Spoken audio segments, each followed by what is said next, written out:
después edito, podés grabar cuando quieras. Ujú, muy bien. Bueno, entonces bienvenidos a todos y todas a la plataforma Amor que Sana, que nos ofrece este tradicional ya sesión de los miércoles en la tarde para estudiar el libro del texto y un curso de milagros. Continuamos con el estudio del capítulo 15, su título 10 y la hora del renacer. Esto lo encontramos en la edición antigua en la página 359 y en la edición nueva en la página 367. Así que vamos a dar inicio a este subtítulo 10 y el 11 que mm, van a estar relacionados con pues, lo que llama aquí el texto la hora de Cristo, pero también el próximo sobre el significado de la Navidad. Parece que Jesús le dicta a Helen estos dos textos en época de Navidad, ¿no? Entonces, ese es el contexto para que lo tengamos en cuenta en la medida que avanzamos en la lectura de los párrafos. Así que demos inicio. ¿Quién nos quiere colaborar con la lectura del párrafo 1? Yo puedo leer, Oscar. Adelante, Fanny, gracias. La hora del renacer. Mientras estés en el tiempo, tendrás el poder de demorar la perfecta unión que existe entre padre e hijo, pues en este mundo la atracción de la culpabilidad se interpone entre ellos. En la eternidad ni el tiempo ni las estaciones del año tienen significado alguno, pero aquí la función del Espíritu Santo es valerse de ambas cosas, mas no como lo hace el ego. Esta es la temporada en la que se celebra mi nacimiento en el mundo, mas no sabes cómo celebrarlo. Deja que el Espíritu Santo te enseñe y déjame celebrar tu nacimiento a través de él. El único regalo que puedo aceptar de ti es el regalo que yo te hice. Libérame tal como yo elijo liberarte a ti. Celebramos la hora de Cristo juntos, pues esta no significa nada si estamos separados.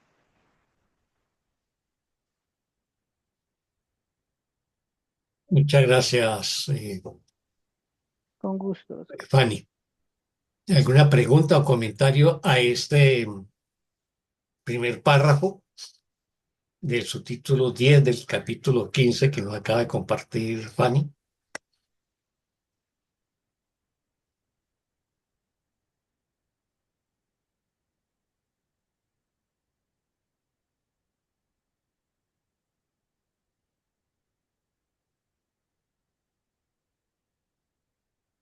Ni pregunta ni comentarios. Bueno, entonces repasémoslo. Mientras esté en el tiempo, tendrás el poder de demorar la perfecta unión que existe entre padre e hijo. Pues en este mundo, la atracción de la culpabilidad se interpone entre ellos.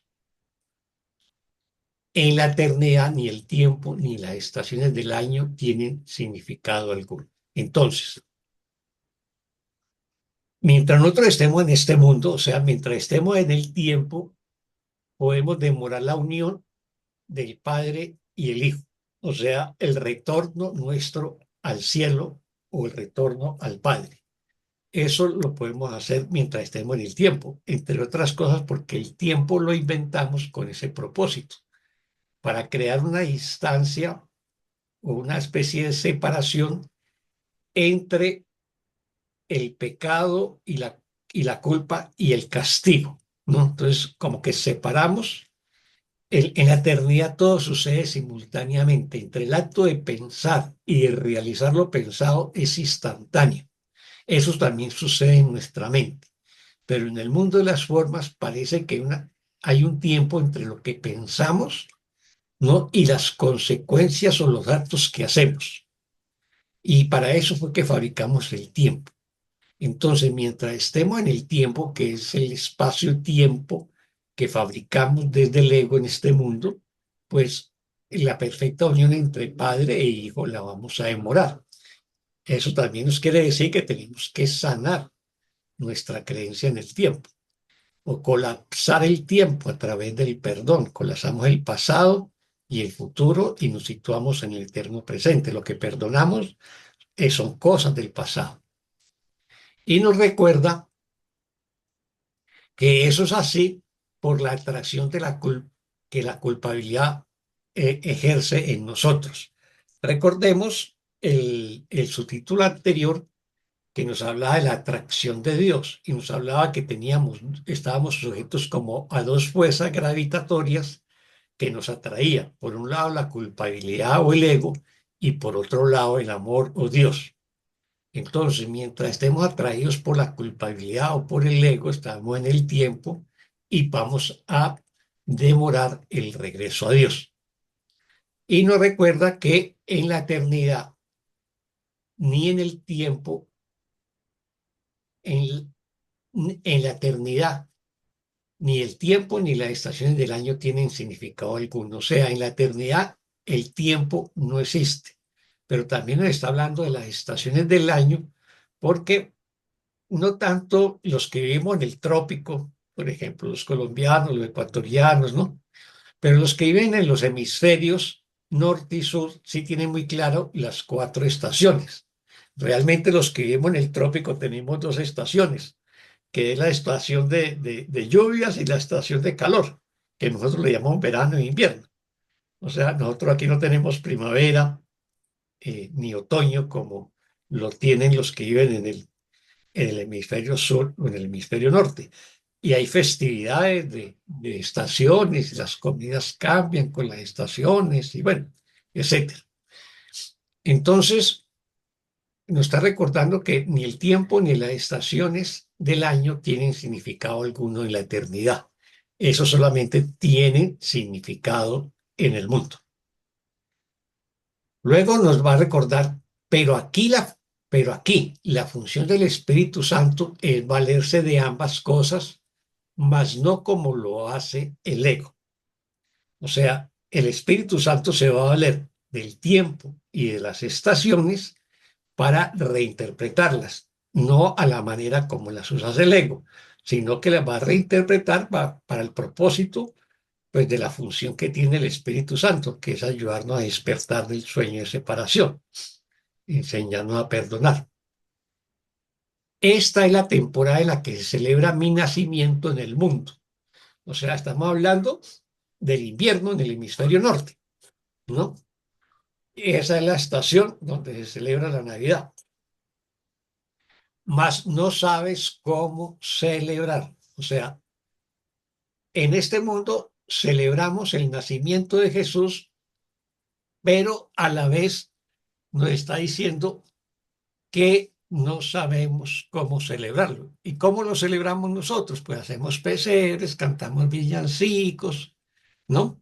Hacemos la cena familiar de Navidad, etcétera. Pues hablamos de paz, amor, mm, y hacemos como un reconocimiento de Jesús y de su obra durante esa época.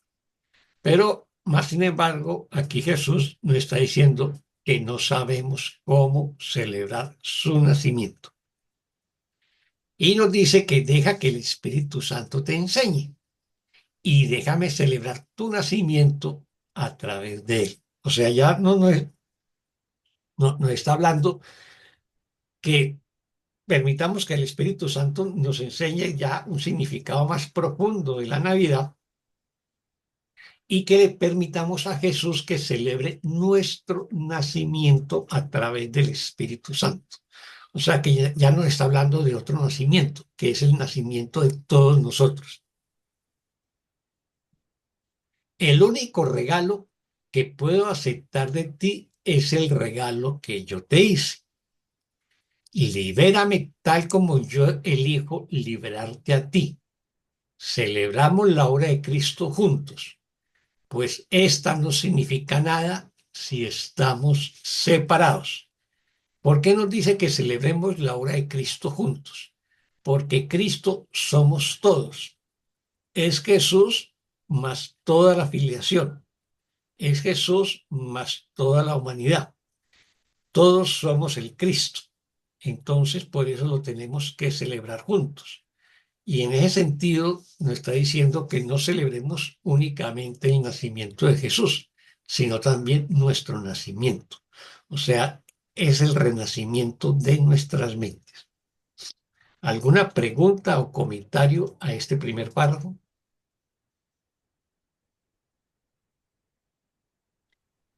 Oscar, qué lindo, qué lindo ese párrafo, ¿verdad? Porque es muy hermoso porque, eh, bueno, ligándolo con el nombre del capítulo, de la sección, La hora del renacer, en eso estaba pensando, digo, la hora del renacer es que nosotros renacemos con Jesús y renacemos con Jesús, que significa despertar, eh, abrir la conciencia y la mirada hacia la mente recta, ¿verdad? Eso es lo que me llega. Así es, así es. Ay, buenas tardes, disculpe, No, buenas tardes. a todos y todas. Y gracias, Eugenia, por sus comentarios. Sí, claro. Ya no es una celebración que la hacemos a un tercero a Jesús, sino que es una celebración que nos hacemos todos junto con Jesús. Ese es el significado que Él nos quiere enseñar de la Navidad, ¿no? En eso lo va a profundizar mucho más en el siguiente subtítulo, en el 11, pero en este se va a centrar en lo que Él va a denominar la obra de Cristo. ¿Alguien más? ¿Algún comentario? Bueno.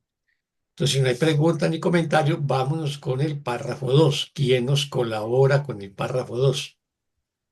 Yo puedo leer, Oscar. Adelante, Elida, gracias.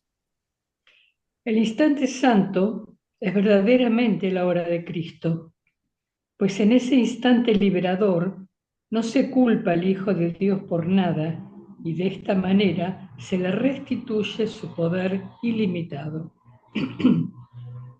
¿Qué otro regalo puedes ofrecerme cuando yo elijo ofrecerte solo este? Verme a mí es verme en todo el mundo y ofrecerles a todos el regalo que me ofreces a mí. Soy tan incapaz de recibir sacrificios como lo es Dios, y todo sacrificio que te exiges a ti mismo, me lo exiges a mí también.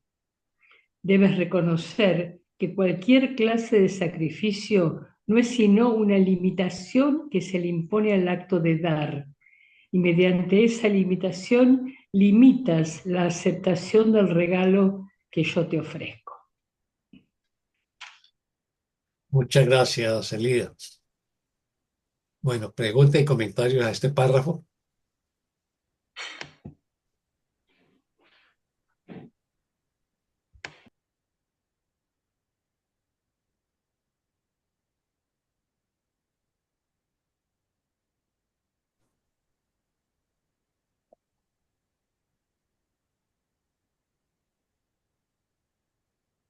Ni pregunta ni comentarios. Bueno, entonces repasémoslo.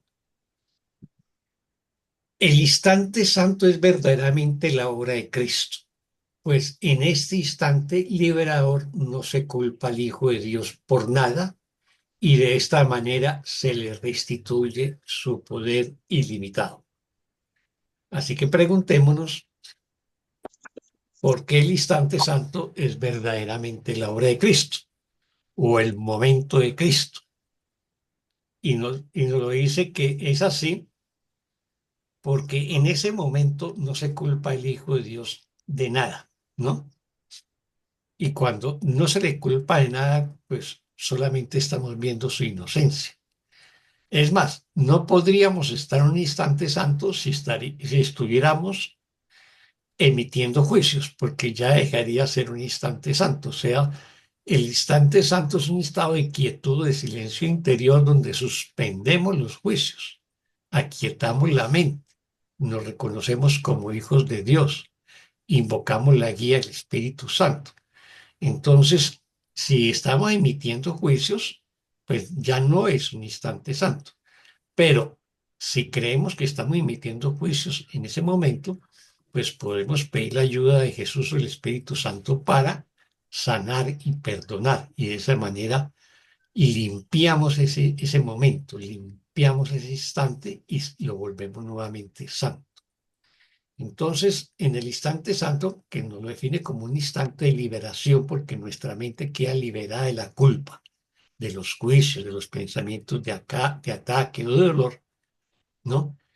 Entonces, en ese momento, nuestra mente se le restituye su poder limitado, porque lo que nos limita en este mundo es la creencia que somos un cuerpo, pero también lo que nos limita es la culpa y las demás creencias que alimenta el ego, como el miedo, el ataque, ¿no? El sufrimiento, etc. Entonces, en ese momento que estamos en el instante santo, no nos vemos como un cuerpo, nos vemos como el Hijo de Dios, como una mente ilimitada y libre de toda culpa.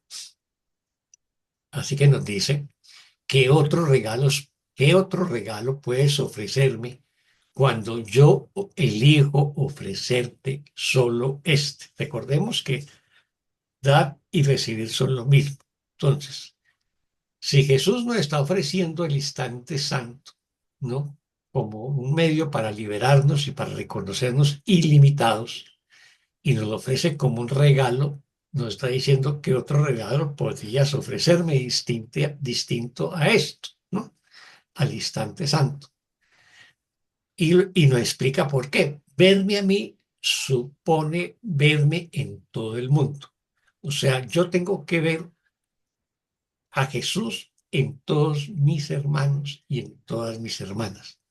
En el instante santo veo la perfecta igualdad de todos los hijos de Dios y por lo tanto veo a Jesús o veo a Cristo en cada uno de ellos y ofrecerles a todos el regalo que me ofreces a mí. O sea, yo también le ofrezco ese instante santo a Jesús, ¿no?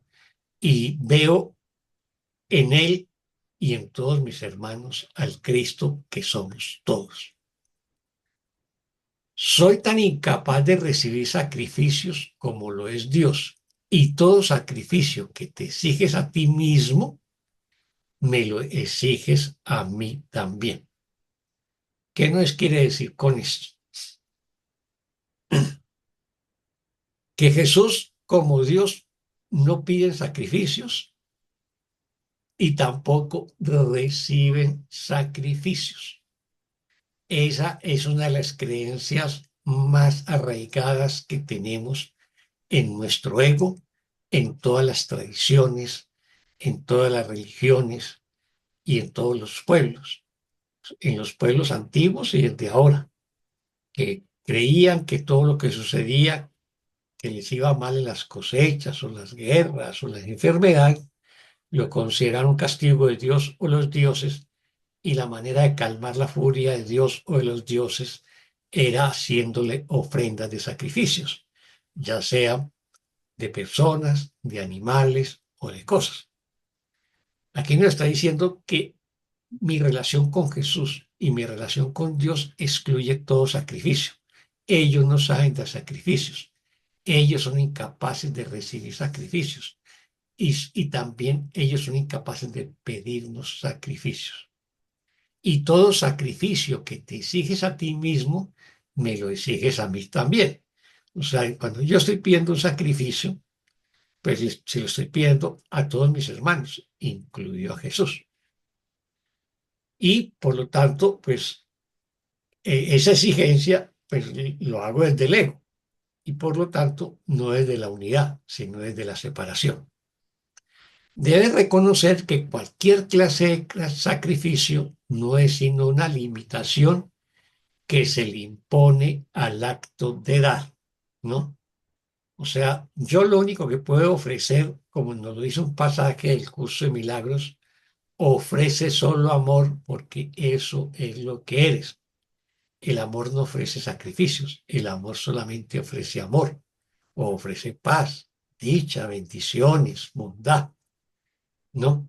Pero si yo estoy ofreciendo un sacrificio, estoy imponiendo un límite al acto de dar. Y el acto de dar es parte del amor, porque el amor es un eterno compartir. Es imposible amar sin compartir.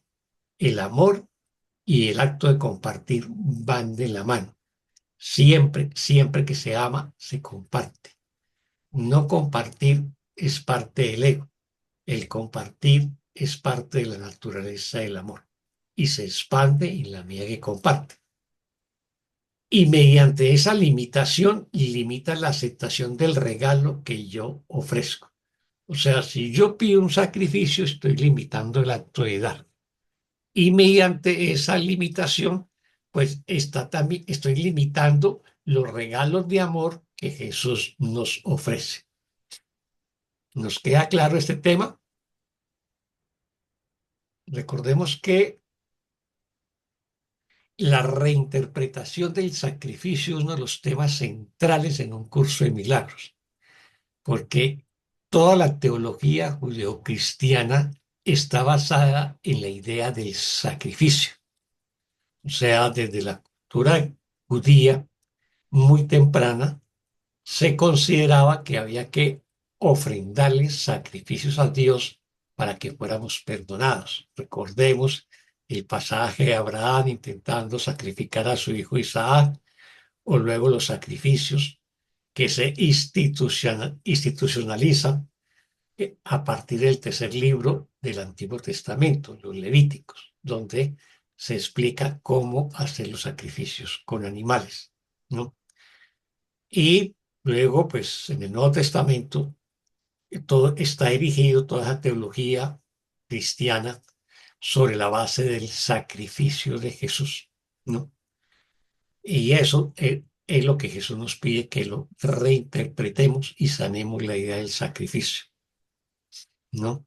Y por eso la reinterpretación de la expiación, que es el sacrificio tradicional en la cultura judío-cristiana, por la expiación con mayúscula, que el curso considera que es el reconocimiento del error y la corrección del error. Y por lo tanto, el error se corrige, pero no requiere de ningún sacrificio.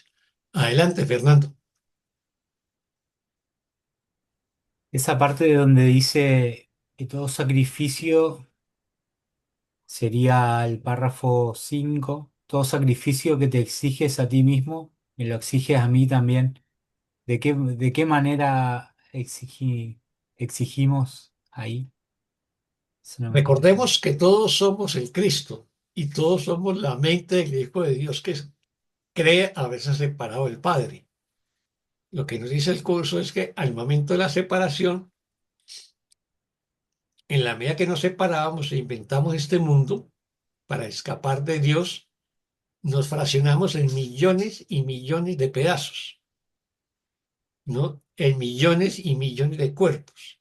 Pero esos millones y millones de pedazos no son más que la misma mente del Hijo de Dios que se cree separada. Así que si yo le exijo un sacrificio a un hermano, también se lo estoy pidiendo a Jesús, porque Él hace parte de la mente de Cristo. ¿Ya te queda claro, Fernando? Sí, muchas gracias, Oscar. Clarísimo. Gracias. Oscar, entonces la crucifixión, que es el casi mayor sacrificio que las religiones han retomado, es reinterpretado precisamente con el curso de milagros a través de decir, enseña solo amor porque eso es lo que eres, ¿sí? Así es, así es. O sea, lo que el curso de milagros nos está planteando, digamos, ya en su marco conceptual y metafísico, es que es imposible retornar a Dios y es imposible sanar nuestras mentes si creemos en la idea del sacrificio. Porque la idea del sacrificio implica que yo sacrifico a un hermano para yo salvarme a mí mismo. O sea, yo sacrifico al amor para acceder al amor. Ese más o menos es eso, lo que, lo que se interpreta en el Nuevo Testamento con la crucifixión de Jesús. O sea, para que yo pueda obtener el perdón de Dios, tengo que hacer el mayor sacrificio de todos, que es crucificar al Hijo de Dios. Y supuestamente Jesús se ofrece para ese sacrificio. Entonces, pues, ¿qué padre podría ser bondadoso si para subsanar un error exige el sacrificio de su propio hijo? ¿No? O sea, lo que hizo la interpretación paulina del Nuevo Testamento, porque básicamente fue Pablo de Tarso el que hizo esa interpretación, es que es volver a Abraham. Retrocedió como 2000 años atrás, ya cuando el judaísmo Ujú. había renunciado a los sacrificios humanos y había institucionalizado el sacrificio de animales, ¿no? Bajo el mismo concepto que la sangre de un inocente me va a liberar de toda culpa. ¿Ves? Entonces, eh, sobre esa base es que se hace esa interpretación de la crucifixión de Jesús. Y es lo que se repite día tras día en las misas, en la Eucaristía. ¿Qué es lo que se celebra en la Eucaristía? Un acto de crucifixión, ¿no? Crucificamos a Jesús, ¿no? Y nos tomamos su sangre representada en el vino y su carne representada en el pan, ¿no? Es un sacrificio simbólico, pero tengo que destruir al amor para acceder al amor. Ese es el mensaje que nos da la idea del sacrificio. Yo tengo que sacrificar a algún hermano para yo salvarme. O sea, no nos podemos salvar todos. Nos salvamos los que hacemos el sacrificio. Los otros son víctimas del sacrificio. Entonces todos los días crucificamos a algún hermano. Cada vez que lo culpamos, lo condenamos, lo atacamos. Y sobre esa base, lo único que hacemos es reafirmar la separación y el conflicto, pero nunca conquistaremos la paz. La única manera de conquistar la paz y de volver a Dios es renunciar a la idea del sacrificio. De ahí la reinterpretación que el curso hace de la palabra expiación. Correcto. Muchas gracias. Eugenia, ¿fue Eugenia la que preguntó? ¿O Eugenia está Sí, preguntando? estoy levantando la mano para preguntar. Adelante. Gracias. Es que, bueno, cuando leo esto de que la mente queda liberada, o lo que vos decís de Cristo, ya liberada en Cristo, entiendo que es como un instante de plenitud del ser, entendiendo Cristo como la unión de unos y otros, ¿verdad? Cuando leí la lectura del Cristo. Y por otra parte, dice que Cristo es el pensamiento que todavía mora en la mente, que es su fuente. Entonces mi pregunta es, y bueno, donde no hay, dice donde no hay ningún tipo de sacrificio, ni hay pero bueno, se me viene una imagen de sacrificio como de, por ejemplo, de sometimiento, ¿verdad? Que puede ser una forma de una relación especial de sometimiento que no se da en ese instante santo, o sea, porque es todo liberado de todo tipo de creencias con un poder ilimitado. Ahora, esto también me hace pensar entonces en esta parte que siempre he tenido como un conflicto en lo que tiene que ver con la reverencia, porque además dice que este instante lo vivimos en la fuente, o sea, que el pensamiento de Cristo mora en la mente que es su fuente. Entonces, ¿cómo entiendo yo esto? Donde entiendo que está Dios, ¿verdad? Que Dios no está fuera, porque si estamos unidos unos con los otros, Dios no está fuera, Dios está dentro de esa unidad. Entonces, ¿cómo me explico lo de la reverencia?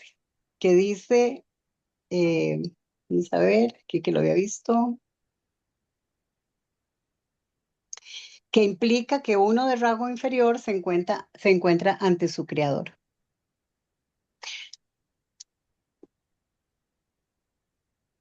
Ahí está la pregunta. Sí, eso es. Bueno, a ver. Sí, digamos, cómo enlazo esta lectura de este párrafo con este otro párrafo de la reverencia que está en el capítulo 1, en donde dice Ujú. la revelación y la reverencia. Muy bien, muchas gracias, Eugenia. A ver, ese Gracias a tema usted. de la reverencia es muy importante y por eso se coloca al principio de un curso de milagros. ¿Qué nos quiere decir Jesús con ese tema? De que solamente le brindamos reverencia a Dios y pide que no le hagamos reverencia a Él, porque Él es un hermano igual que nosotros, ¿no? Y que todos somos perfectamente iguales, que parece que tuviéramos diferencias, pero son temporales. O sea que nosotros llegaremos a estar al mismo nivel que Jesús. Él es simplemente un hermano mayor y por lo tanto nos pide que no le brindemos reverencia. Y eso lo sitúa muy al principio de un curso de milagros para poder establecer un principio fundamental del curso, que es la perfecta igualdad de todos los hijos de Dios, incluido Jesús. Entonces Jesús es un hermano nuestro como lo somos todos los que estamos acá. Y por lo tanto solo se le brinda reverencia a Dios, que es, digamos, lo que dice en ese texto del capítulo 1, alguien de un rango superior. En ese sentido, Jesús no está reclamando ese rango superior para él, sino que se está situando en perfecta igualdad con nosotros. Y eso está, digamos, unido a la pregunta que nos hizo Fernando, que por qué eh, Jesús dice que si le exigimos un sacrificio a alguien, se lo estamos exigiendo también a él, precisamente porque él es parte también de la mente de Cristo. Todos somos parte de la mente de Cristo. Y por lo tanto, si le exigimos un sacrificio a algún hermano, se lo estamos exigiendo a toda la filiación. Eso es lo que sucede. Entonces, para nosotros como estudiantes de un curso de milagros, es muy importante entender la perfecta igualdad de todos los hijos de Dios. No hay uno mejor y no hay uno peor. No hay uno superior y no hay uno inferior. Y por eso dice que si vemos en todos los hermanos, vemos a Jesús en cada uno de nuestros hermanos y hermanas, pues nos vamos a liberar de la culpa. Pero si vemos a algún hermano culpable, pues no vamos a ver a Jesús en él, no vamos a ver el Cristo en él. O sea, el tema de la perfecta igualdad del Hijo de Dios es esencial en la metafísica de un curso de milagros, porque es a través de mis hermanos que yo sano, que yo perdono y que yo restablezco la unidad de toda la filiación. O sea, la unidad de esos millones y millones de fragmentos que creyeron separarse del Padre. Y yo cuando perdono lo que estoy es uniendo mi mente a la mente de todos mis hermanos.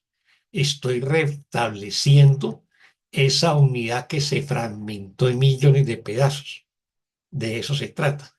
Por eso era fundamental definir al inicio del libro del texto la perfecta igualdad de todos los hijos de Dios, incluido Jesús. Y por eso la solicitud que nos hace de no brindarle reverencia a Él. Nos dice, Él no es superior, nos dice Él. Simplemente está más avanzado en el tiempo. Pero nosotros llegaremos al mismo nivel de Jesús. ¿Entendido, Eugenia? Señor, gracias. Con gusto. Permiso, Oscar. Elida, adelante. Sí, me parece importante aportar a lo que dijiste, que podemos confundirnos si pensamos que Dios es superior a su Hijo en cuanto a que su Hijo tiene los mismos atributos que Él y fue creado con la misma esencia. La única diferencia es que Dios es el creador y el Hijo no puede crear a Dios. Entonces, por eso establecemos lo de reverenciamos al creador.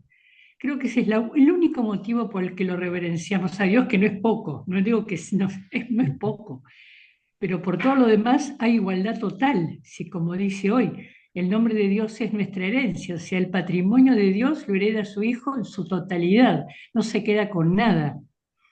Y todo lo que es de uno de sus hijos es de todos. Entonces la palabra reverencia solo hay que pensarlo en el sentido de que Él es el creador. Porque si no nos podemos confundir que Dios es superior. Y acá en el cielo no hay superioridad, me parece, ¿no? Es un término que usamos mucho acá en la tierra. No sé si Sí, estás de acuerdo. tiene razón, Elida. Creo que el tema es que son dos niveles de interpretación. Sí. En el de la lección de hoy está colocada lo que podríamos denominar el primer nivel, ¿no? El más metafísico. El nombre de Dios es mi herencia porque es como decir, el amor es mi herencia, ¿no? Yo soy hijo del amor, pertenezco al amor y simplemente me reconozco como amor. En este tema de solamente reverenciar al Padre, eh, se sitúa más en un segundo nivel, en tanto que en todas las culturas, en todos los pueblos, en todas las religiones, se considera una jerarquía de dioses, ¿no? Ujú. Hay jerarquía de dioses. En el hinduismo eso es más rico, en el sentido que tenemos una triada de dioses, digamos, superiores y luego tenemos eh, decenas o centenas de otros dioses. Eh, en el Olimpo griego también teníamos tres dioses, uno encargado del cielo, otro de los mares y otro del inframundo, ¿no? Eh, pero en el mundo cristiano también tenemos una especie de jerarquías. Está Dios y luego el Padre, el Hijo, el Espíritu Santo, los ángeles, los arcángeles, los serafines, bueno, los tronos, y establecemos jerarquías. Y en la iglesia pues tenemos el Papa, el arzobispo, el cardenal, el obispo, hasta llegar al sacerdote o al fiel. Entonces, en este mundo establecemos jerarquías. Y lo que nos quiere mostrar Jesús en el capítulo primero es que nos olvidemos de la idea de las jerarquías, que está muy correlacionado con uno de los principios de los milagros. No hay grado de dificultad en los milagros, no hay jerarquía para los milagros, ¿no? Si uno mira el libro de los Levíticos, por ejemplo, para los sacrificios había una jerarquía. Por ejemplo, cómo se hacía la expiación si el rey pecaba, cómo se hace la expiación si el sacerdote peca, cómo se hace la expiación si otra persona peca, ¿no? Entonces establecen una jerarquía de acuerdo a la posición social o de género, ¿no? Porque recordemos que las mujeres eran impuras cada vez que tenían el periodo y también tenían que hacer una expiación. Cada mes tenían que sacrificar un animal para purificarse. Entonces había jerarquías. Y lo que nos quiere enseñar Jesús en el capítulo primero sobre el tema de la reverencia es que nos olvidemos de la jerarquía, que solamente pensemos en Dios y no más, ¿no? Y reverenciémoslo a Él y nos olvidemos de todas las jerarquías de este mundo. Y eso es muy importante para poder restablecer la unidad de la mente del Hijo de Dios, porque si yo veo o creo que hay alguien más importante que yo, o más poderoso que yo, ¿no? O más sabio que yo, o más inteligente, o más rico, ¿no? Lo que sea, pues sí, en esa desigualdad jamás vamos a restablecer la unidad del Hijo de Dios. ¿Ves? Entonces yo lo interpretaría como dos momentos o dos niveles de interpretación, pero la que tú planteas es absolutamente cierta, ¿no? En el cielo, el Hijo no reverencia al Padre en el sentido que nosotros lo interpretamos en el mundo. Simplemente le ofrece amor y gratitud. Es lo que nos dice en el canto de la oración. Entonces, Oscar, ofrecer amor y gratitud es, es lo que significa reverencia. Sí, en términos generales es lo que debemos hacer. O sea, el canto de la oración nos dice que hay muchos niveles de oración, empezando por la más elemental que hacemos, que es la de petición de cosas, que es partir del principio de la carencia, de que estamos necesitados. Y entonces tenemos un catálogo de peticiones a Jesús, al Espíritu Santo, a Dios, a los arcángeles, a los maestros, bueno, a los gurús. Sí, Pero pues esas son las peticiones basadas en la carencia. en Y aquel, la, sí, le- en y la oración más elevada, que es una perfecta comunicación entre el Padre y el Hijo, solamente expresa amor y gratitud. Así que vamos a tener que llegar a ese nivel en el que solamente expresamos amor y gratitud. De eso se trata la segunda parte del libro de ejercicios, la que empieza a partir de de la lección 221. Se van a dar cuenta que su estructura cambia con la primera parte del libro de ejercicios, la que llega hasta la 220, y que a partir de ahí cada lección contiene una oración. Y son múltiples oraciones donde siempre le damos gracias a Dios. Siempre, y no le estamos pidiendo cosas específicas. Y aprendemos a comunicarnos con Dios a partir de ese tipo de oración. Ese es como el tema. Entonces, para poder llegar a ese nivel, también tenemos que reconocer nuestra perfecta igualdad con todos nuestros hermanos. Cuando yo reconozco la perfecta igualdad con todos los hermanos, sucede otra cosa. Es imposible reconocerla si yo juzgo. O sea, ya he aprendido a renunciar a todo juicio. Por eso nos dice en esta sesión que en el instante santo no se culpa al Hijo de Dios. O sea, no emitimos ningún juicio. Cuando nosotros renunciamos a juzgar, hemos alcanzado un nivel de maestría muy importante en, digamos, en el aprendizaje de un curso de milagros. Suceda lo que suceda, no juzgamos, simplemente contemplamos, pasamos por alto, nos situamos por encima del campo de batalla y bendecimos, ¿no? Porque nos sentimos parte de la totalidad. ¿Estamos? Parece que estamos. Bueno, muchas gracias. Vámonos con el párrafo 3. ¿Quién nos colabora con la lectura del párrafo 3?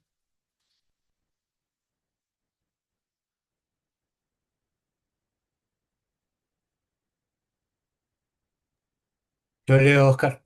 Adelante, Fernando, gracias. Gracias.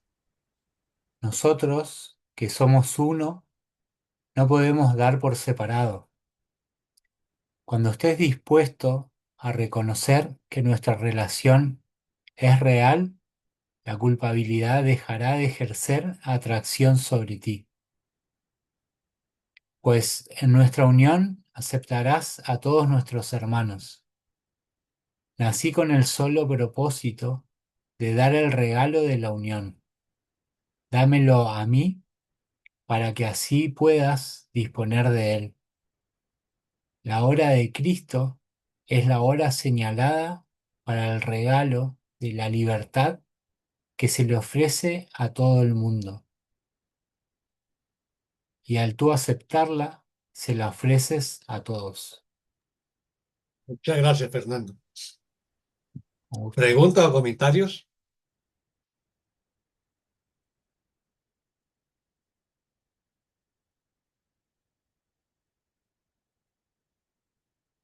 Ni preguntas ni comentarios. Bueno, entonces repasémoslo. Vamos a ver, vamos como un avión, pues, aquí con esta sesión. Nosotros que somos uno no podemos dar por separado. O sea, está reafirmando lo que estábamos hablando, ¿no? La unidad de todos los hijos de Dios, la unidad de toda la filiación, de que todos somos la mente de Cristo. Por eso nos dicen nosotros, o sea, Jesús nos dice nosotros que somos uno, o sea, todos nosotros más Jesús somos uno, el Cristo, el Hijo de Dios, ¿no? Y por lo tanto no podemos dar por separado. Y por lo tanto, todo lo que damos lo recibimos y todo lo que recibimos lo estamos dando. O sea, dar y recibir es lo mismo, porque siempre nos lo estamos dando a nosotros mismos. Cuando yo le ofrezco amor a un hermano o a una hermana, me lo estoy ofreciendo a mí. Cuando yo emito un juicio, un pensamiento de ataque contra alguien, me lo estoy haciendo a mí mismo. Cuando estés dispuesto a reconocer que nuestra relación es real, la culpabilidad dejará de ejercer atracción sobre ti. Recordemos el párrafo, creo que es el párrafo 1, que dice que si vemos en cada hermano, si vemos a Jesús en cada hermano, pues nos liberamos de la culpa. Aquí es lo mismo. Si yo,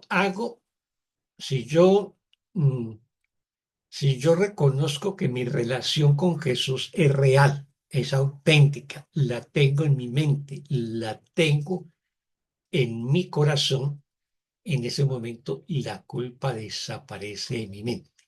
Y por lo tanto, la culpabilidad dejará de tener atracción sobre mí. Por lo tanto, el ego ya no gobernaría mi mente.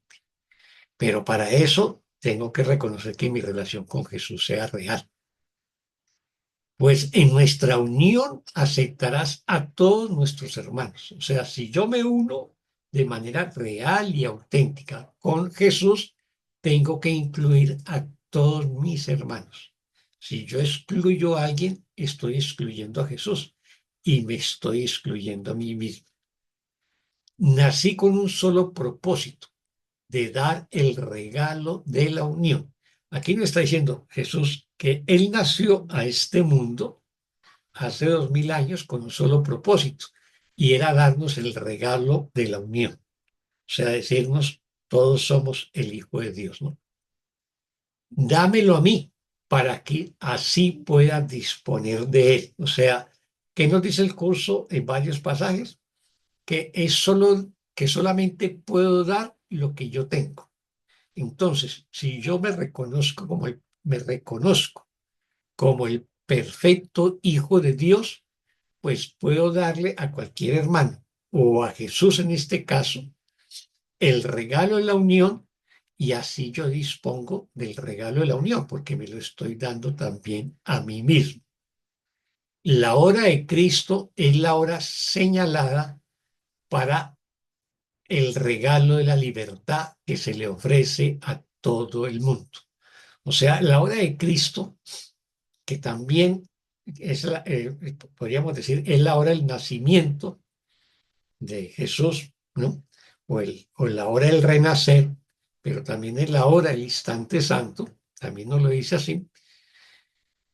Es el momento en que nos damos el regalo de la libertad y se lo ofrecemos a todo el mundo. O sea, si yo me sitúo en el instante santo, entro en ese momento de quietud, de silencio, invoco la guía de Jesús o el Espíritu Santo, me reconozco como el perfecto Hijo de Dios. Entonces, en ese momento de quietud y silencio, me conecto con Dios o me conecto con mi ser y me conecto con mis hermanos. Por eso el instante santo es una perfecta comunicación, así nos lo define el curso. Es la perfecta comunicación mía con Dios, con el Espíritu Santo, con Jesús o con cualquier hermano o hermana que yo en ese momento del instante santo esté ofreciéndole un milagro o esté ofreciendo un acto de perdón, y me conecto con su mente. Y es una perfecta comunicación porque la hago desde mi corazón al corazón de ese hermano, desde mi mente a su mente. Y es un momento que está libre de toda culpa. Y de esa manera, al aceptarlo o al tú aceptarla, o sea, el regalo de la libertad, se la está ofreciendo a todo el mundo. Si yo recibo el regalo de la libertad por parte de Cristo, pues también debo ofrecérselo a todo el mundo. Si lo acepto, tengo que darlo. Necesariamente el que recibe tiene que dar. Es parte de la ley del dar y el recibir. ¿Alguna pregunta o comentario del párrafo 3? Ni preguntas, ni comentarios. Entonces vámonos con el 4. ¿Quién nos colabora con el párrafo 4? Yo lo puedo leer, Oscar. Adelante, Anita, gracias. 4. En tus manos está hacer que esta época del año sea santa, pues en tus manos está hacer que la hora de Cristo tenga lugar ahora. Es posible hacer esto de inmediato, pues lo único que ello requiere es un cambio de percepción, ya que únicamente cometiste un error. Parecen haber sido muchos, pero todos ellos son en realidad el mismo, pues aunque el ego se manifiesta de muchas formas, es siempre la expresión de una misma idea. Lo que no es amor es siempre miedo y nada más que miedo. Gracias. Muchas gracias, Anita. ¿Preguntas o comentarios?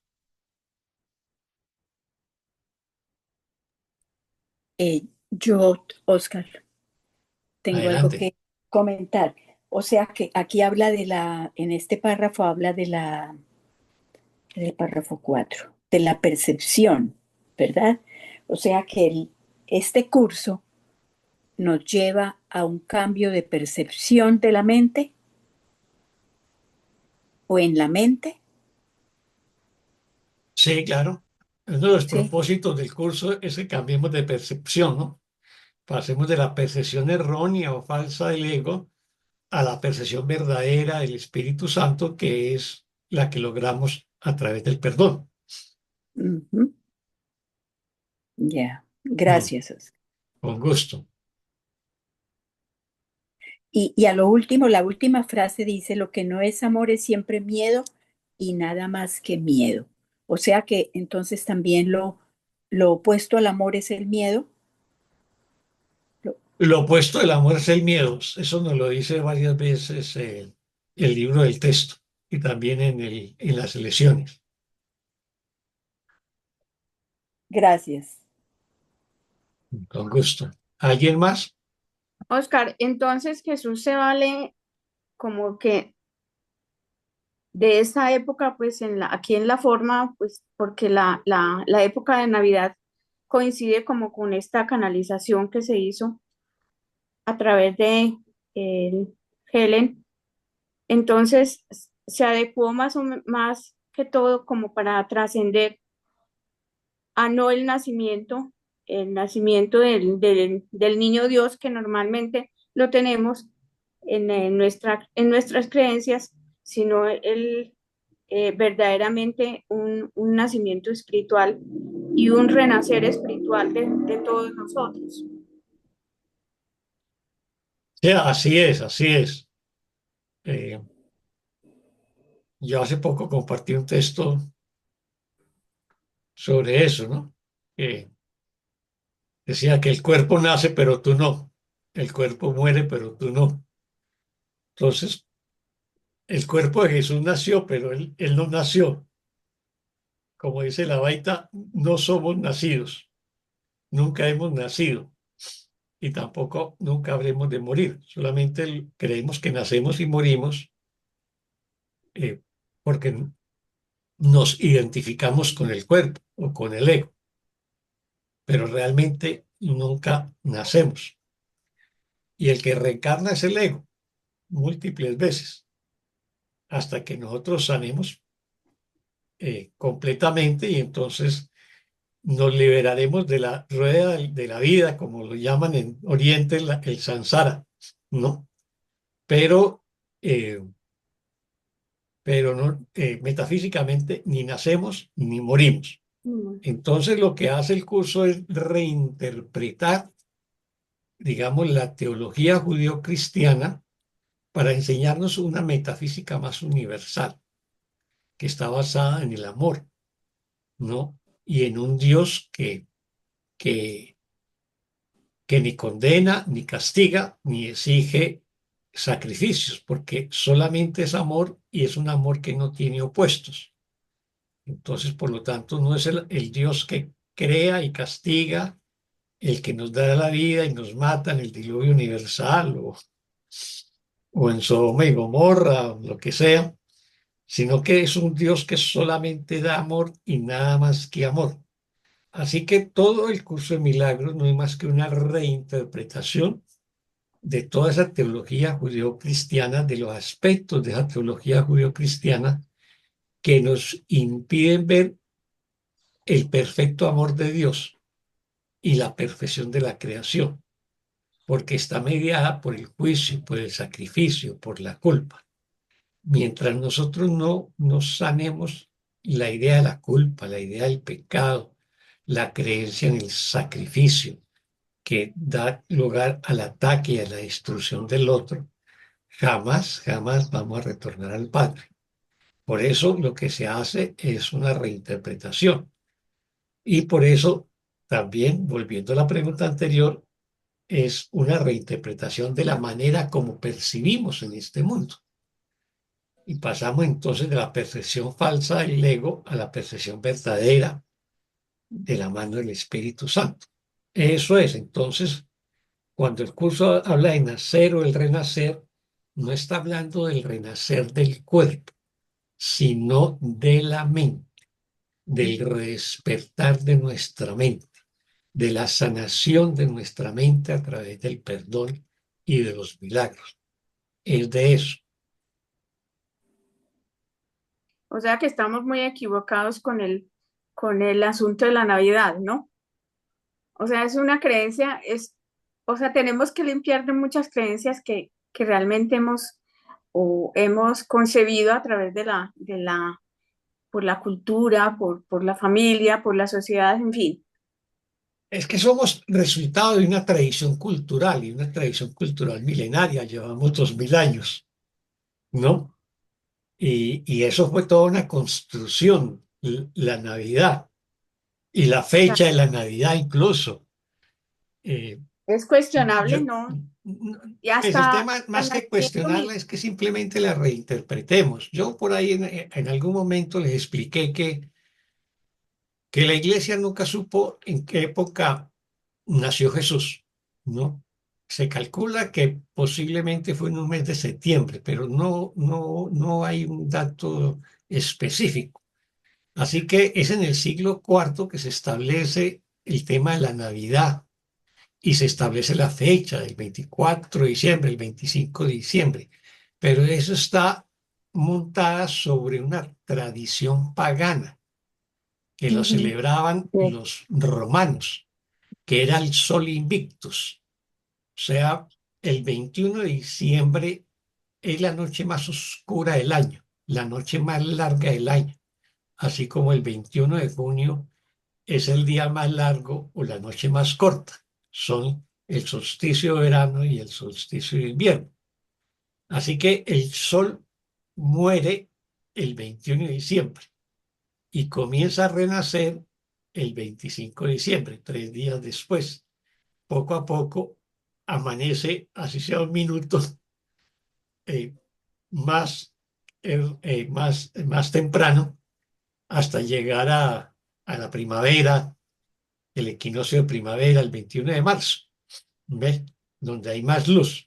Eso lo notan más en los hemisferios norte o en el sur, los del trópico no lo notamos mucho.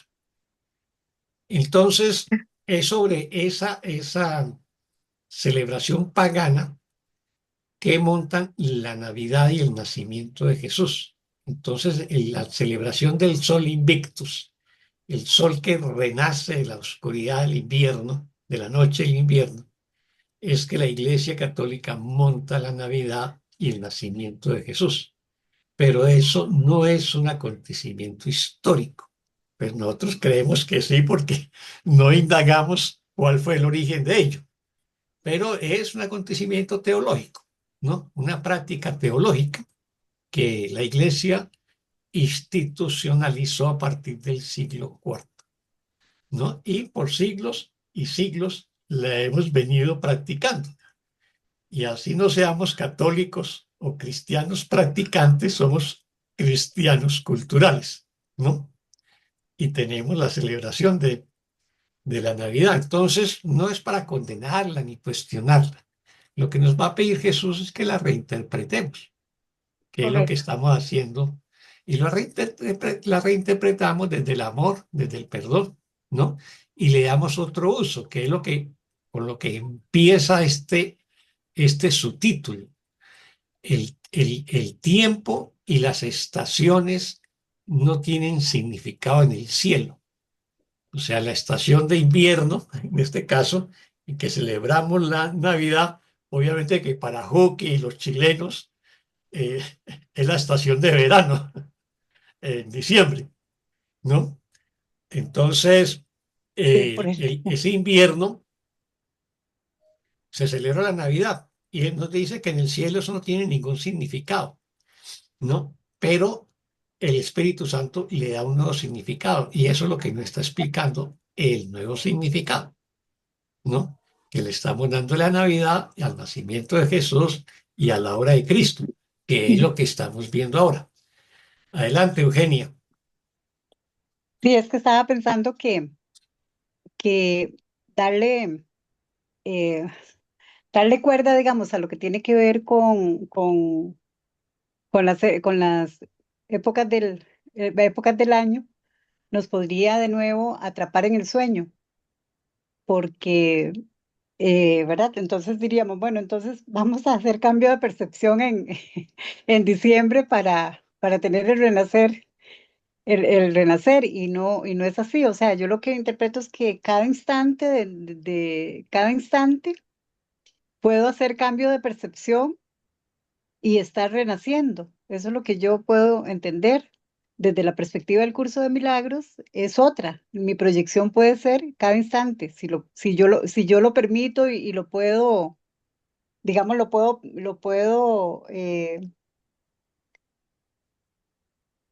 entender como la base del perdón, el milagro, la expiación, la entrega al Espíritu Santo, de esa forma de vincularme con esa idea de renacer.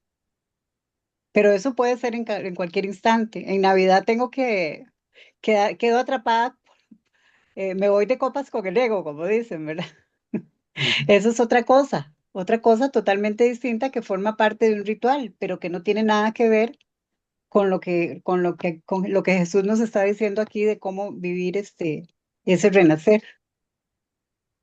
Sí, claro, es que también nos está diciendo en esta sesión que estamos estudiando que cada estación yo determino que sea santa, ¿no? Así como cada instante yo determino que lo sea. Así que es santo en el sentido de que yo veo esa celebración y no me voy a poner a discutir con un hermano o con una hermana que sea bien católica y bien practicante o bueno, o cualquier tipo Claro, de cualquier tipo, cualquier vertiente del cristianismo y que crea firmemente en la Navidad de acuerdo a la tradición histórica. Yo no me voy a poner a claro, discutir claro, claro. con él o con ella.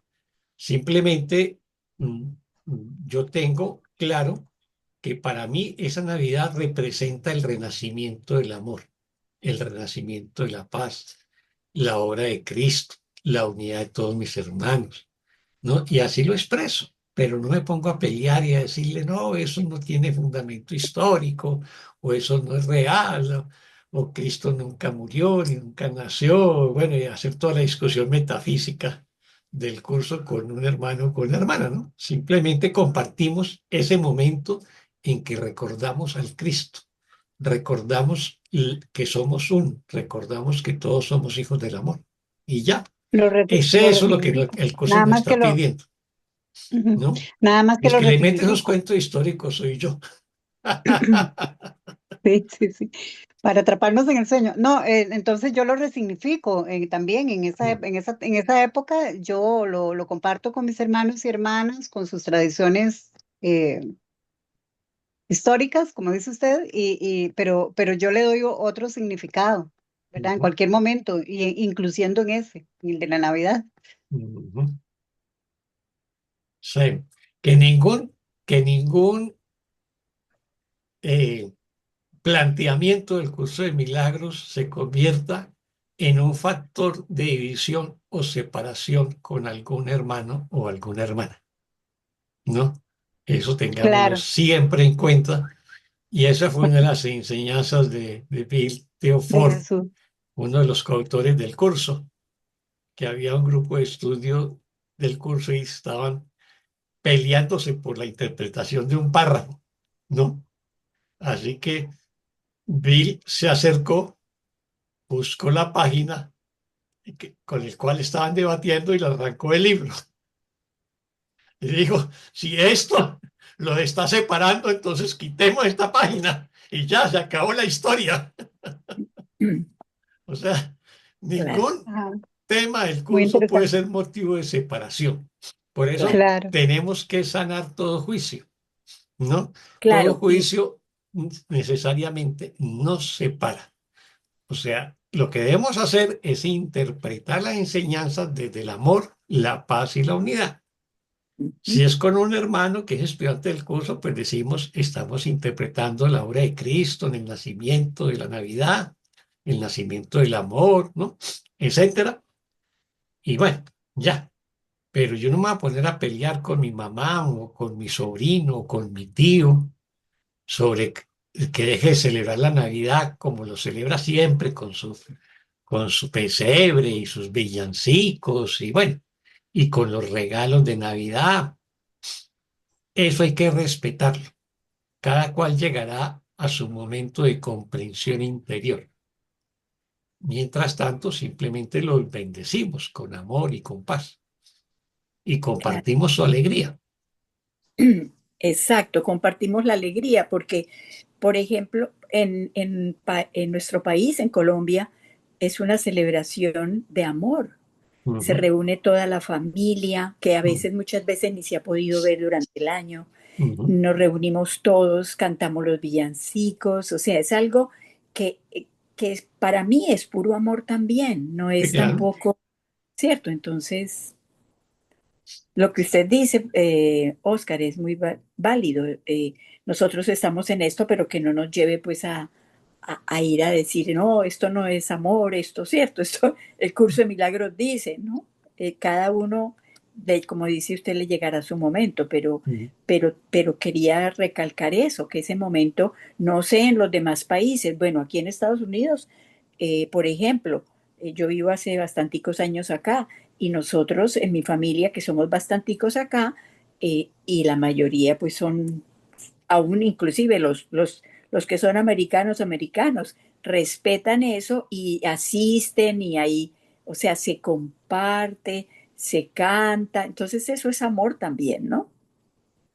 Así es, así es. Y yo hago lo mismo con mi familia. Nos reunimos en Navidad y cantamos los villancicos alrededor Exacto, del pesebre y todo. Yo no le pongo eh, yo tampoco, problemas a compartir con la familia y uno comparte esa alegría. ¿Ves? exacto, No lo volvamos un debate ideológico. sí. Eso es lo que, o sea, no nos convertamos en predicadores, porque el que predica termina Sí, descalificando las sí, otras teologías. Y recordemos que el curso eh, simplemente utiliza la teología cristiana, la reinterpreta, pero busca liberarnos de cualquier tipo de teología. Nos dice que no permitas que la teología te atrase, o sea, no te embarques en debates teológicos. exacto, Simplemente practica las enseñanzas del amor y el perdón, nada más. No tienes exacto, que hacer nada más. Y sí, respetar las creencias de tus hermanos. claro. Bueno, ¿alguien más? Muchas gracias, hermana. Bueno, entonces vámonos con el párrafo 5. ¿Quién Si nos quiere con... yo leo, si Bueno, quiere. gracias, María Teresa. Con gusto. El párrafo 5 dice, no es necesario seguir al miedo por todas las tortuosas rutas subterráneas en las que se oculta en la oscuridad para luego emerger en formas muy diferentes de lo que es. Pero sí es necesario examinar cada una de ellas mientras aún conserves el principio que las gobierna a todas. Cuando estés dispuesto a considerarlas no como manifestaciones independientes, sino como diferentes expresiones de una misma idea, la cual ya no deseas, desaparecerán al unísono. La idea es simplemente esta: creer que es posible ser anfitrión del ego o rehén de Dios. Estas son las opciones que crees tener ante ti y crees asimismo que tu decisión tiene que ser entre una y otra. No ves otras alternativas, pues no puedes aceptar el hecho de que el sacrificio no aporta nada. El sacrificio es un elemento tan esencial en tu sistema de pensamiento que la idea de salvación sin tener que hacer algún sacrificio no significa nada para ti. Tu confusión entre lo que es el sacrificio y lo que es el amor es tan aguda que te resulta imposible concebir el amor sin sacrificio. Y de lo que debes darte cuenta es de lo siguiente: el sacrificio no es amor, sino ataque. Solo con que aceptases esta idea, tu miedo al amor desaparecería. Una vez que se ha eliminado la idea del sacrificio, ya no podrá seguir habiendo culpabilidad. Pues si hay sacrificio, alguien siempre tiene que pagar para que alguien gane. Y la única cuestión pendiente es a qué precio y a cambio de qué. Muchas gracias, María Teresa. Con gusto. ¿Preguntas o comentarios a este párrafo?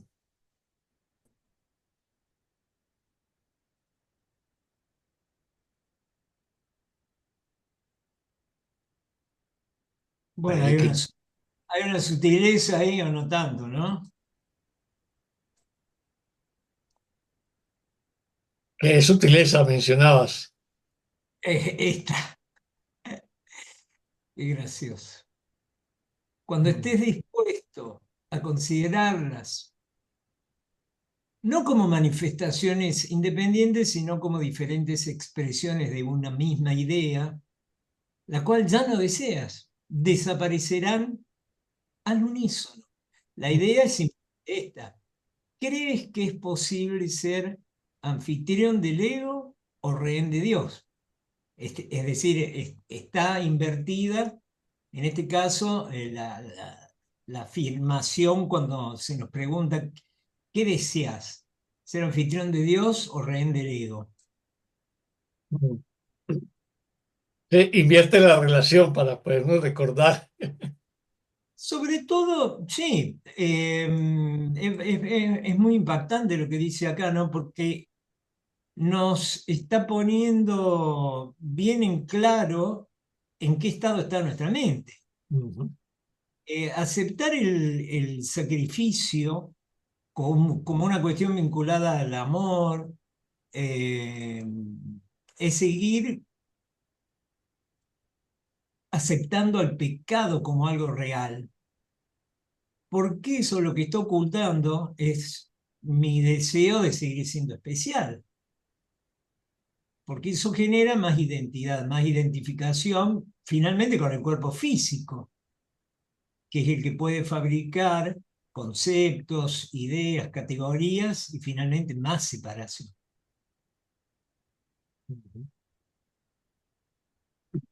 Así Así que, es. claro, nos está diciendo claramente, vos podés sentir todo una cuestión de morosidades, todo, pero cuidado que en el fondo son ataques, ¿no? Es lo mismo que cuando nosotros pensamos en las relaciones especiales y únicamente hacemos hincapié en el malestar que acá, lo cual es cierto, obviamente, en el malestar que acarrea, por ejemplo, un vínculo que ya está desgastado, porque yo atribuí a ese cuerpo que comparte su historia de vida con la mía, una serie de condiciones que finalmente me iban a conducir a la salvación, pero el plan a la salvación del ego. Y nos olvidamos de que una relación de amor especial, que es cuando no vemos nada de esto, es también un ataque en el fondo, porque finalmente revertirá al odio, tarde o temprano. Porque su sentimiento, su base, su sustento, el piso sobre el que está erigiendo, de erigir, ¿no? De construir. Finalmente estamos construyendo en la arena, en el barro, en ídolos que son falsos. Dioses con D minúscula que hemos fabricado nosotros, ¿no? Bueno, eso es lo que entiendo yo, querido maestro. Gracias. Sí, así es, así es.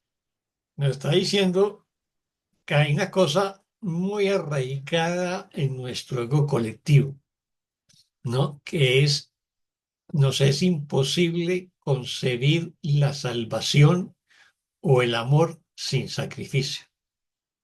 Y eso está muy arraigado y obviamente que eso tiene como arquetipo el sacrificio de Jesús, ¿no?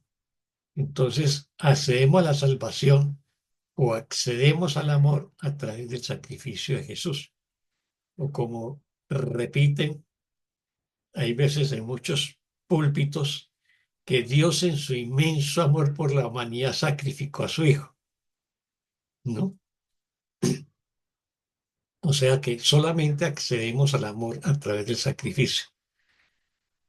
Y tenemos la creencia muy arraigada en este mundo de que no se obtiene nada sin sacrificio, ¿no? Y el sacrificio siempre implica que alguien sea sacrificado, que alguien pierda para que yo gane.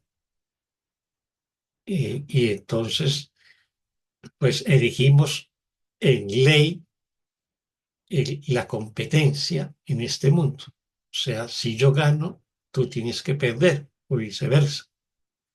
Esa es como la ley de este mundo, la que rige las guerras, las confrontaciones, las competencias políticas o económicas o empresariales. Solamente triunfan los ganadores en esas competencias. Alguien tiene que perder. Así que esa idea que distorsiona la idea del amor a través del sacrificio, pues en realidad es la negación misma del amor, ¿no? Y por eso nos dice en este párrafo, el, el sacrificio no es amor, el sacrificio es un ataque. Eso es lo que en verdad es. Pero hemos distorsionado tal nuestro sistema de creencias que creemos que el amor implica sacrificio. Y lo tenemos muy, pero muy arraigado en nuestro sistema de creencias. Y por eso es tan difícil deshacerlo. ¿Ves? Así es, Cookie. Muchas gracias. ¿Alguien más?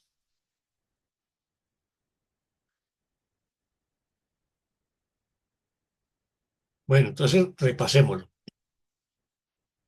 Fíjese que casi que ya lo repasamos entre Cookie y yo.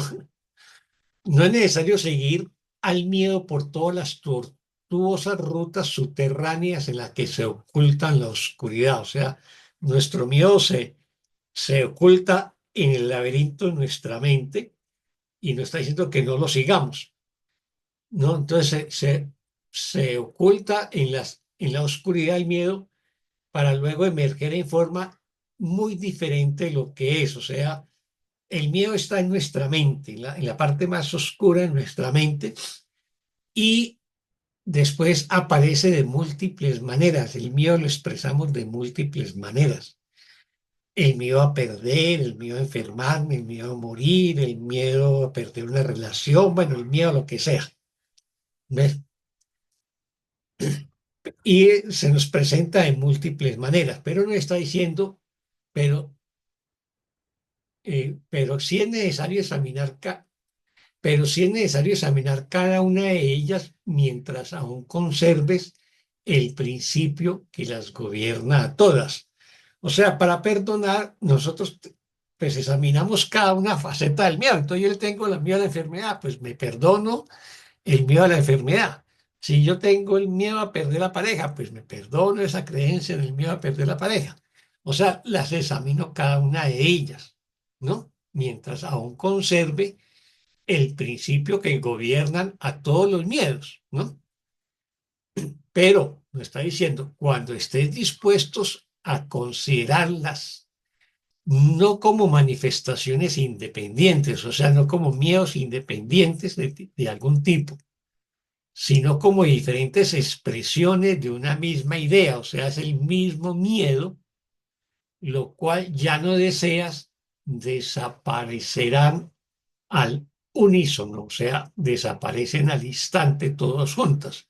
Cuando yo tengo ya la certeza de que todas las expresiones del miedo no son más que expresiones de culpa y de la culpa fundamental, la creencia en la separación. Entonces, cuando yo llegue ya a la conclusión que todos son la misma idea de miedo y la misma idea de culpa y me la perdono, entonces ellas van a desaparecer. Y aquí viene entonces la reflexión a que nos invita Jesús y que nos planteó Hooke.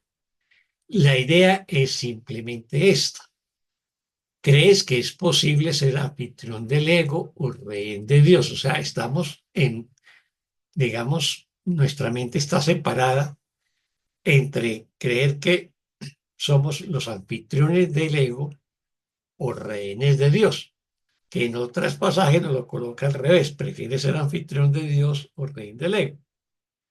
Estas son las opciones que crees tener ante ti, o sea, o a Dios o al ego. Y crees asimismo que tu decisión tiene que ser entre una y la otra. No ves otras alternativas, pues no puedes aceptar el hecho de que el sacrificio no aporta nada. O sea, mientras yo crea que el sacrificio me da a dar algún beneficio, mientras yo crea que el sacrificio me dará alguna ganancia, mientras yo crea que el sacrificio me va a brindar amor, pues realmente no voy a avanzar. El sacrificio es un elemento tan esencial en tu sistema de pensamiento. ¿En cuál? Pues en el del ego. El sacrificio es un elemento esencial en el sistema de pensamiento de mi ego, ¿no? Que la idea de la salvación sin tener que hacer algún sacrificio no significa nada para ti. O sea, la idea de renunciar al sacrificio para mí me parece locura, porque estoy enseñado a creer que es a través del sacrificio que yo conquisto las cosas. Tu confusión entre lo que es el sacrificio y lo que es el amor es tan aguda que te resulta imposible concebir el amor sin sacrificio. Esa es nuestra gran equivocación en este mundo. Creer que es imposible concebir el amor sin sacrificio. Tengo que sacrificar a alguien, tengo que sacrificar el amor. Y eso lo hacemos día tras día cuando crucificamos a algún hermano, cuando lo acusamos de algo, cuando lo criticamos, cuando lo condenamos. O sea, todos los días estamos replicando la separación, todos los días estamos sacrificando. Y de lo que debes darte cuenta es de lo siguiente. El sacrificio no es amor, sino ataque. O sea, hasta que yo no destierre de mi mente de que el sacrificio es amor y lo reconozca como lo que es, un ataque, va a ser muy difícil sanar mi mente, escaparme del pensamiento de culpa, ser atraído por la culpa y necesariamente ser arrastrado por el miedo al castigo. Solo con que aceptases esta idea, tu miedo al amor desaparecería. O sea, si yo reconozco que el sacrificio no es amor y sino ataque, si yo acepto esa idea plenamente en mi mente, entonces el amor, el miedo al amor desaparece. El miedo al Dios castigador desaparece. El miedo a la venganza desaparece. Una vez que has eliminado la idea del sacrificio, ya no podrá seguir habiendo culpabilidad. Pues si hay sacrificio, alguien tiene que pagar para que otro gane. Esa es la condición del sacrificio. Alguien tiene que pagar para que otro gane. alguien tiene que morir para que yo sobreviva. Esa es la naturaleza del sacrificio.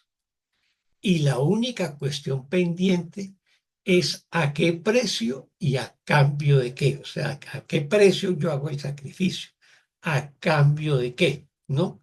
Como decimos, le vendo el alma al diablo, ¿no? No vendo mi alma por obtener algo. Ese es el precio. O sea, ¿cuál es el precio que yo logro para obtener algo a través del sacrificio? Eso es lo que nos está preguntando y es lo que nos debemos preguntar. ¿Alguna pregunta o comentario? Ni preguntas, ni comentarios. Bueno, vámonos con el párrafo 6, es que creo. Sí, 6. ¿Quién nos colabora con el párrafo 6? Yo puedo leer, Vivian, no tengo Adelante, Vivian, campo. gracias. Bueno, 6. Como anfitrión del ego, crees que puedes descargar tu culpa siempre que así lo desees y de esta manera comprar paz. Y no pareces ser tú el que paga. Aunque si bien es obvio que el ego exige un pago, nunca parece que es a ti a quien se lo exige. No estás dispuesto a reconocer que el ego a quien tú invitaste traiciona únicamente a los que creen ser su anfitrión. El ego nunca te permitirá percibir esto, ya que este reconocimiento lo dejaría sin hogar. Pues cuando este reconocimiento alboree claramente, ninguna apariencia que el ego adopte para ocultarse de tu vista te podrá engañar. Toda apariencia será reconocida tan solo como una máscara de la única idea que se oculta tras todas ellas, que el amor exige sacrificio y es por lo tanto inseparable del ataque y del miedo, y que la culpa es el costo del amor, y que la culpa es el costo del amor, el cual se paga con miedo. Gracias. Muchas gracias, Vivian. ¿Pregunta o comentarios a este párrafo 6? Sí. Yo tendría una pregunta en el párrafo que no entiendo. ¿No estás dispuesto a reconocer que el ego a quien tú invitaste traiciona únicamente a los que creen ser su anfitrión?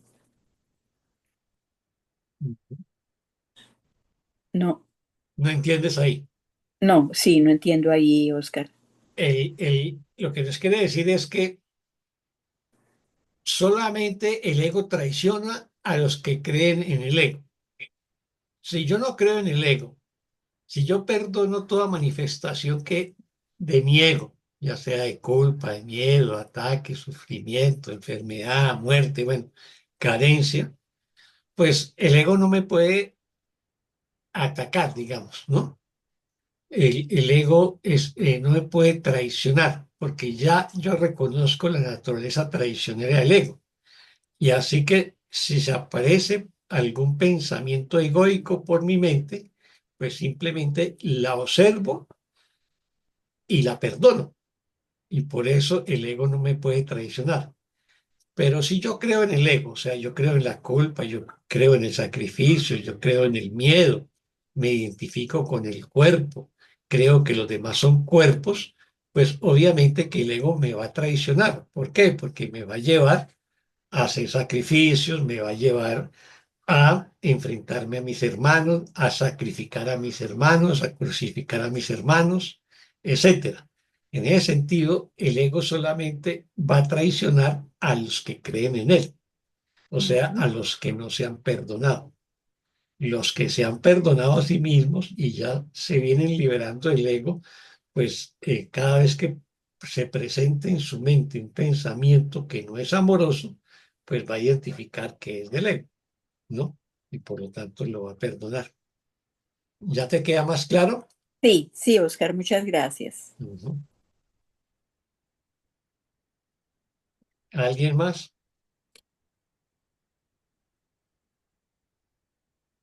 Sí, lo importante, yo estaba pensando, porque cuando leí la primera vez esto de el ego solamente traiciona a los que, a los que lo siguen, porque a los que A los que lo creen en él, descartan, sí, claro. claro, los que lo siguen y se creen que esa es la verdad, ¿no?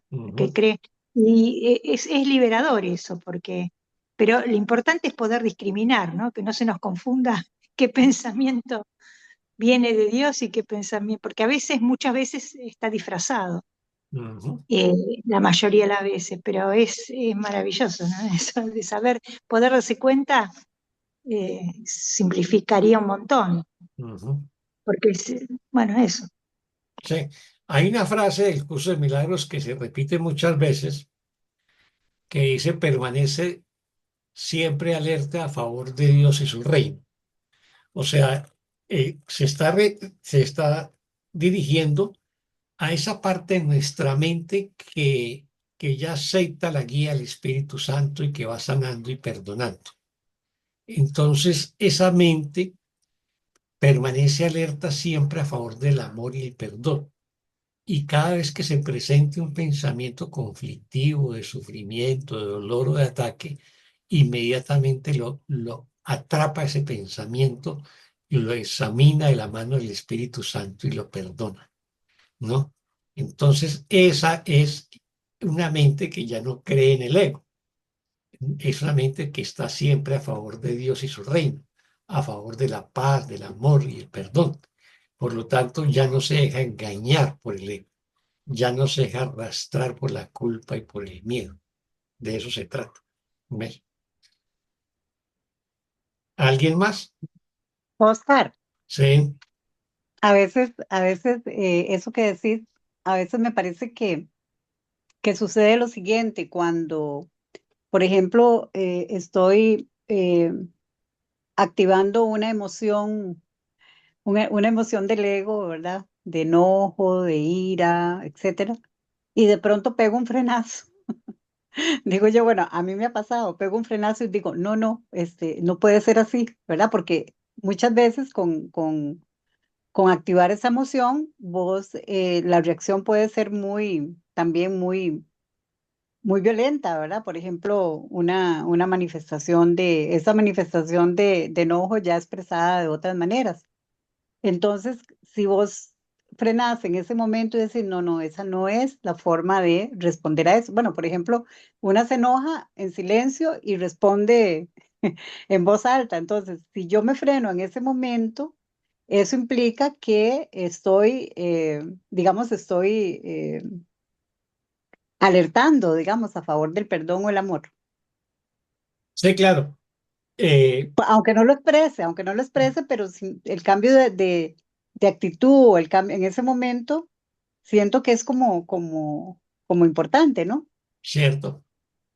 Es un paso importante que damos. O sea, desde el ego tenemos una situación conflictiva, nos disgustamos y respondemos furiosamente, ¿no?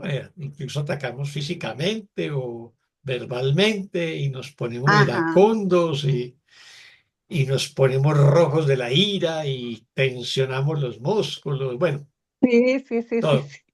Digamos que Ajá. esa es la respuesta desde el ego.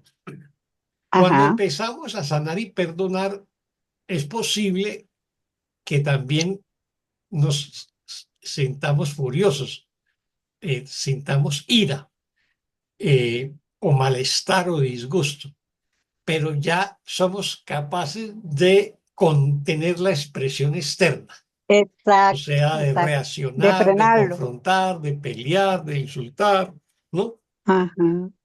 O de agredir. Ese ya es un paso muy importante, pero Ujú. todavía Sí, hay un malestar interno y claro, tenemos que ser que hay que honestos y trabajar. reconocerlo. Entonces Claro. buscamos nuestro instante santo para reconocer esa molestia, esa ira, ese disgusto, que no la manifestamos externamente, pero sí la sentimos internamente. Y Ujú. entonces la perdonamos, la Claro, perdonamos. para que Y se va, diluya. y ya va a haber momentos si ya hemos avanzado en el trabajo del perdón, que se presenten esas situaciones conflictivas y vamos a notar que ya no nos afecta, ¿no? Que ya no nos afectan, entonces no reaccionamos externamente, pero tampoco reaccionamos internamente, o sea, no se perturba nuestra paz. Y ahí estamos en un nivel más alto que el curso llama situarse por encima del campo de batalla. O sea, yo en vez de mirar el conflicto, como que me elevo por encima del conflicto desde mi conciencia y, y no veo el conflicto de mis hermanos, lo ignoro, simplemente los bendigo. Y ese ya sería otro nivel, digamos, de maestría interior, ¿no? Pero esos son pasos que damos. Tenemos que reconocer lo que hemos avanzado, ¿no? Algunos hemos avanzado un poquito más y Claro. otros un poquito menos, pero tenemos que reconocer que hemos hecho avances en nuestro proceso de sanación, en nuestro trabajo de perdón.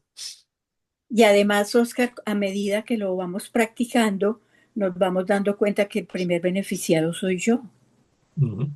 ¿cierto? Porque no tengo esa actitud, esa rabia o no respondo así, que eso no trae sino más malestar, especialmente en mí, porque soy Sí, el que claro. estoy, ¿cierto? Eso se Entonces, manifiesta como enfermedad, ¿no? exacto. Y además de separación y resentimientos con los que tuviste el conflicto. Y bueno, sí, Ajá, claro. En la medida que sanamos interiormente, sanamos también físicamente o en otros aspectos emocionalmente. ajá, Seremos emocionalmente más amables con nosotros ajá, mismos y con los demás, más ujú. pacíficos, ¿no? Y más bondadosos a la vez. Pero eso lo vamos obteniendo poco a poco. Pero es Poco a poco. importante que nos estemos examinando cómo lo hice hoy y cómo lo hice hace un año o hace 5 años. Entonces miremos y eso nos permite ver qué tanto hemos avanzado o qué nos Ujú. falta, ¿no? Muchas gracias, hermana. ¿Alguien más?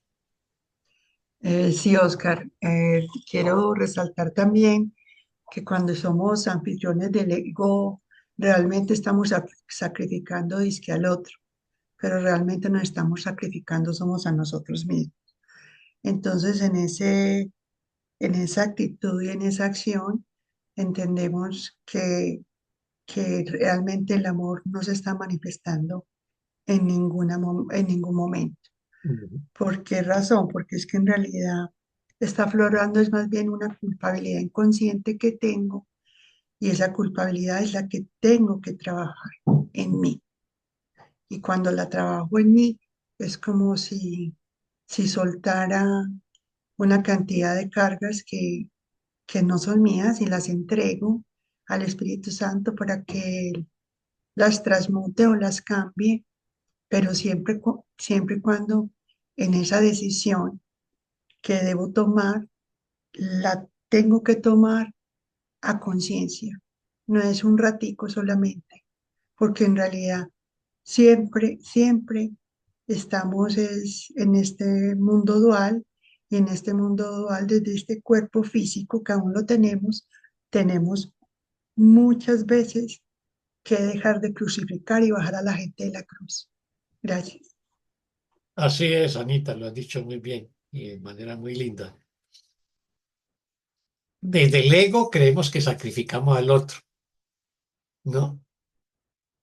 Desde el Espíritu Santo tenemos que reconocer que nos estamos sacrificando a nosotros mismos, porque el curso siempre nos va a decir que todo lo que damos nos lo damos a nosotros mismos.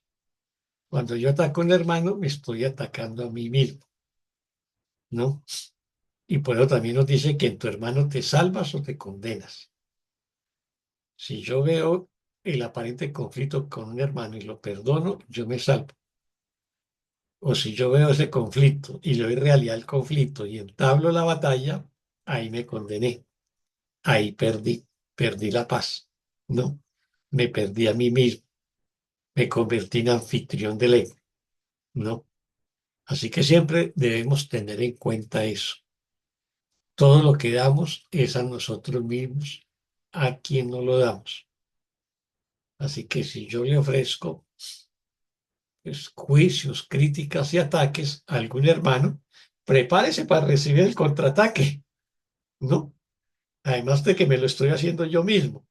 Internamente, ese ataque que yo le hice a mi hermano me lo estoy haciendo a mí mismo y se va a manifestar de alguna manera, incluso a nivel físico, como enfermedad o como molestia, ¿no? O como pérdida de paz interior o como ansiedad, bueno, cualquier tipo de molestia voy a tener yo en la medida en que yo alimente un juicio dentro de mi mente. Eso tiene un efecto interior muy potente, ¿no? No solamente el efecto externo. Y es eso lo que nos está advirtiendo permanentemente el curso. Muchas gracias, Oscar, Anita. Oscar, Sí. y eso que acabas de decir, entonces, muchas veces nos quedamos nosotros cuando hacemos, cuando le permitimos al ego que salga, ¿cierto? Y haga todo eso. eh, y nos quedamos así, dándonos casi que contra la pared, pues somos los más perjudicados, porque mientras tanto la otra persona ni siquiera ya se acuerda. A Ujú. lo mejor ya ni se acuerda, o quién sabe en qué anda, ¿cierto? Bailando por allá y uno dándose contra la pared, Sí, claro. ¿cierto? Juzgar a condenar a alguien es tomarse un veneno y creer que el otro se va a morir por él. Exactamente, No, exactamente, eso es lo que nos pasa, ¿no? sí, Tenemos que hacer conciencia de eso, pero solamente en la medida que aprendamos a perdonar y a autoexaminarnos. Toda la enseñanza del curso de milagros se reduce a que nos examinemos a todo momento. Y siempre que nos tropecemos con un pensamiento que no sea amoroso, lo perdonemos. Si nosotros hacemos eso siempre y todos los días, seríamos unos excelentes estudiantes de un curso de milagros y alcanzaremos la maestría, así no nos hayamos leído todo el libro. Pero es eso básicamente, es examinarnos y todo lo que no sea amoroso, perdonarlo. Y de esa manera el amor ocupará el lugar central en nuestra vida. Casi que a eso se reduce toda la enseñanza del curso. muy Pero linda tiene que ser una enseñanza. práctica constante, porque si Es no, el ego recupera el espacio que le dejemos, ¿no?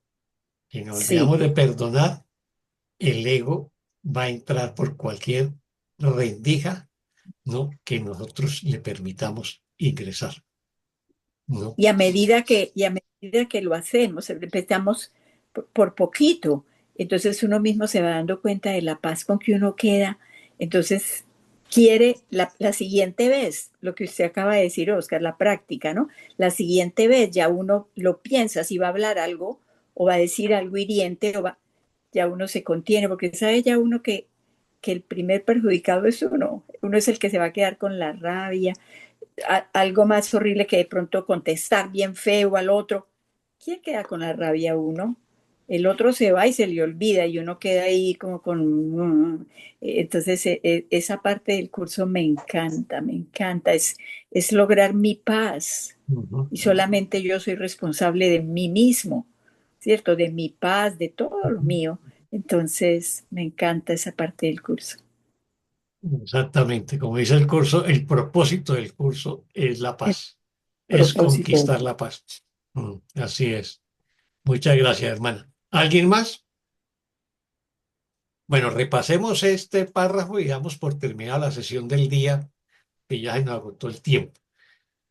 Como anfitrión del ego, crees que puedes descargar tu culpa siempre que así lo desees y de esta manera comprar paz. Eso es lo que hacemos desde el ego. O sea, nosotros tenemos la culpa, nos sentimos mal con la culpa y por lo tanto la descargamos sobre los otros. Es lo que el curso llama proyectar. ¿Qué es lo que proyectamos? La culpa. Y de esa manera creemos que vamos a tener paz. Dice aquí, crees que vas a comprar paz. Y no parece ser tú el que paga. O sea, parece ser el otro, porque yo lo culpé, yo proyecté la culpa sobre el otro. Entonces, parece que yo me descargué la culpa y se la endosé al otro, ¿no?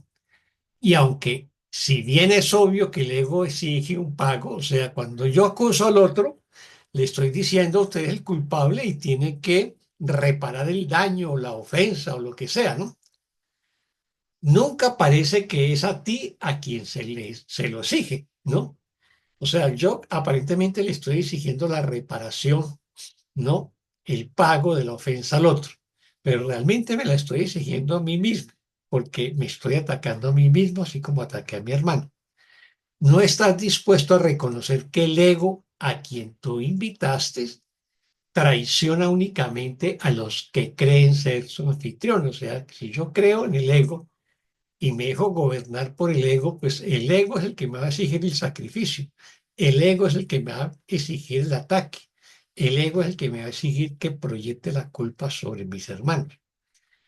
El ego nunca te permitirá percibir esto. O sea, yo lo hago casi que de manera automática. Yo proyecto la culpa sobre el otro y casi que lo hago de manera automática y de cierta manera inconsciente, ya que este reconocimiento lo dejaría sin hogar.